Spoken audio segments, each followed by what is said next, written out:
Welcome to Small Town Gen X. I'm Kate DeCoste, and I am bringing you the first of many This Week in Gen X History. These episodes will sandwich our regular episodes with my co-host Lana Larson. Also, in this episode, you will hear a Gen X story from a listener. After the episode, find out how you can share your Gen X stories. For now, let's dive into This Week in History.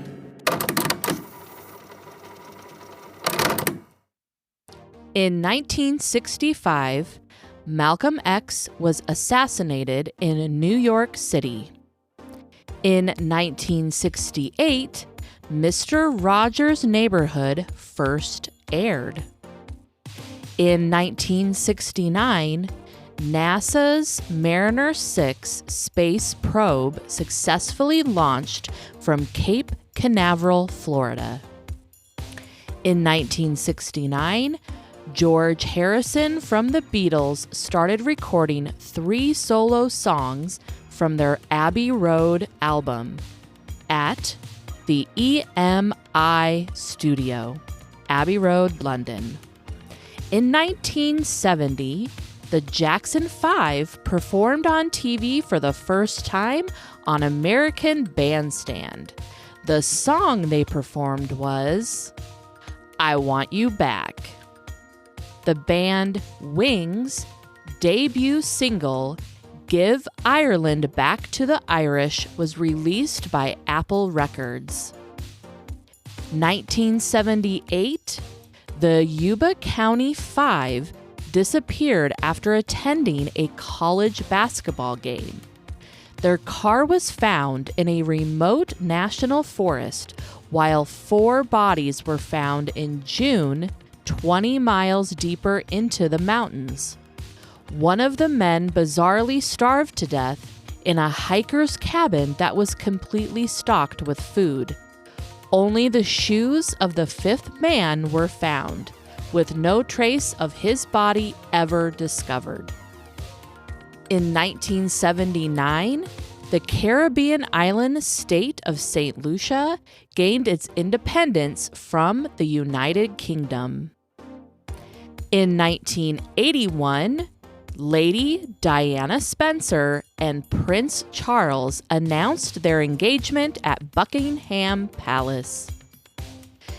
In 1987, supernova 1987A was observed in the Large Cloud, a dwarf galaxy near our own Milky Way galaxy. This was the first time a supernova had been seen by the naked eye since 1604, and it provided valuable data to astronomers, helping them better understand the death and explosion of massive stars. In 1989, a 150 million year old fossilified dinosaur embryo was found inside a fossilized egg. In 1991, President H.W. Bush gave Iraq the ultimatum that they had 24 hours to get their forces out of Kuwait or face war.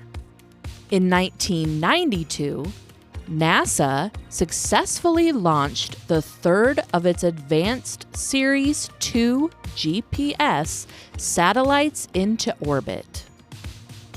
1996, the movie Trainspotting arrived in UK cinemas. In 1997, the full-length, uncensored version of Schindler's List aired on NBC, receiving 65 million views. 1998, Queen Elizabeth II knighted Elton John for his charitable work. On February 23, 1999, Eminem's album, The Slim Shady LP, was released. The album's success lifted Eminem from an underground rapper to a high-profile celebrity. And these Gen X celebrity birthdays are celebrated this week. Actress Kristen Davis, American singer Kurt Cobain, actress Drew Barrymore, and American boxer Floyd Mayweather Jr. And if you're one that loves to celebrate those national holidays, we have National Dog Biscuit Day and National Banana Bread Day this week.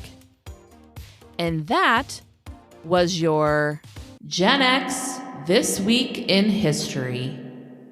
Next up, we're going to have a Gen X story from a listener. Stay tuned. Hello, my name is Tim. I have been listening to Small Town Gen X, a podcast, since day one. I've appeared on the podcast twice. But today, I'm going to share with you Gen X stories. Story of Atari.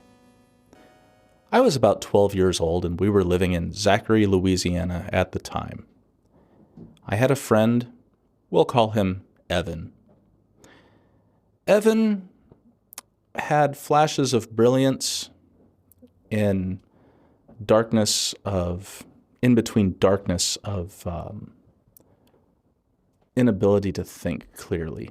Today we would say he probably would have ADHD and maybe even flashes of bipolar. He was a year older than me in school, and I think 2 years older than me in age, but that's besides the point. We're going to talk about a flash of brilliance.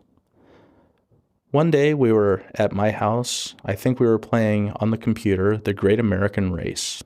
It's a race where you pretend to race from New York to Los Angeles, or from DC to San Francisco, or from Seattle to Miami. And as we're playing this game, it was my turn with the joystick, so he was fidgeting around with the Pac-Man cartridge. I had an Atari 65XE computer. It's a competitor to the Commodore 64 that was ubiquitous during that era. On the back of it, there was a cartridge slot. And you could play cartridge-based games, specific for the Atari 65 and 130XE systems. These games also worked on the 800XL and the 400XL computer systems as well, but we won't get into that. That's not the point of this story.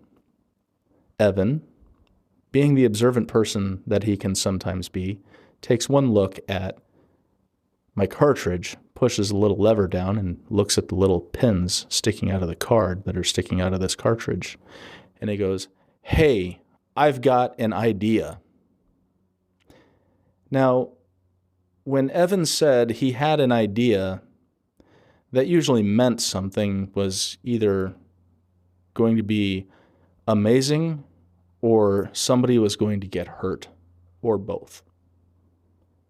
So we go to his house. We hop on our BMX bikes and we ride across a couple of yards, down a couple of streets, around a corner, into his driveway, where we threw our bikes in the middle of the driveway and we go into his house.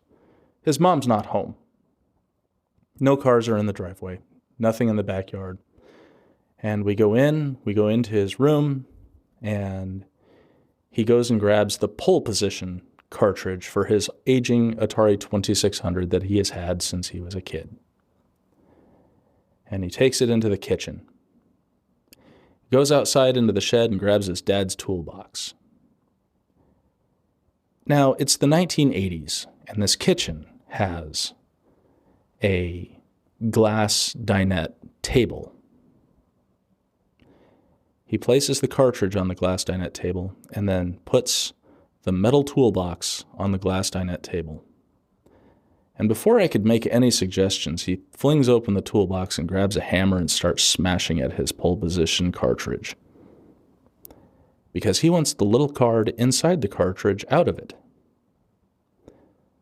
Never mind that we could just use a screwdriver and undo the little screw that's in the middle of the cartridge and take the cartridge apart that way and then, put it back together. Nope. He bashes it a couple of times and gets the corners to separate, and he shoves his fingernails in between and starts yanking on this.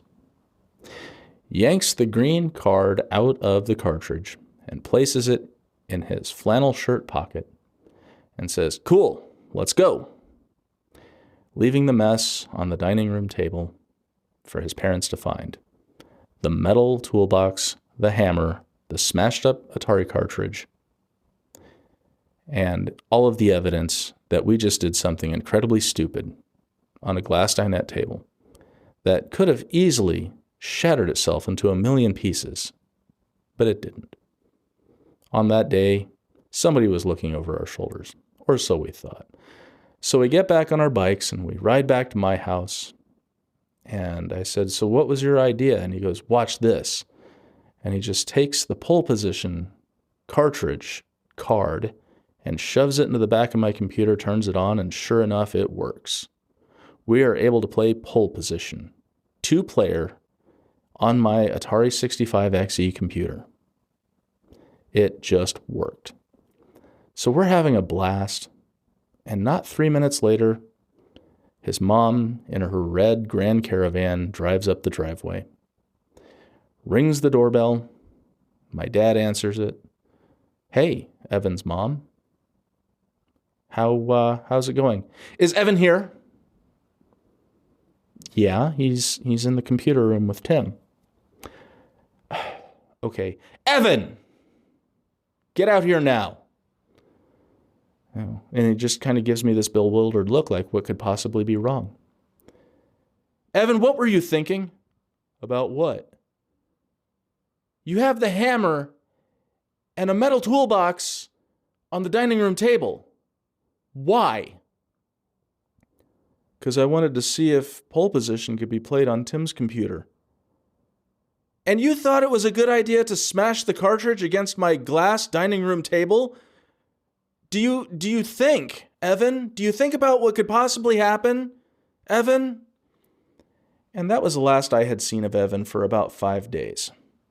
We were on winter break for school, and normally we'd go over there for the day after Christmas and have fun playing with toys, but he wasn't allowed to have friends over because, well, Evan wasn't thinking.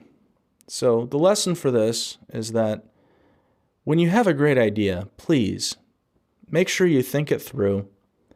And if you don't think it through, at least take the time to cover up the evidence. If you have a Gen X story that you would like to share, we would love to hear it.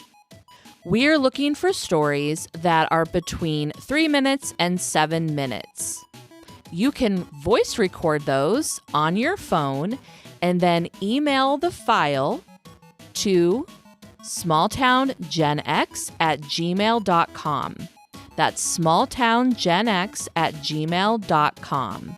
If you have any questions, please reach out to us on our Facebook page, Instagram page, or at that email, smalltowngenx@gmail.com. I hope you enjoyed this week's episode. Next week, Lana will be back, and we are going to be talking all things what movies scared you as a child.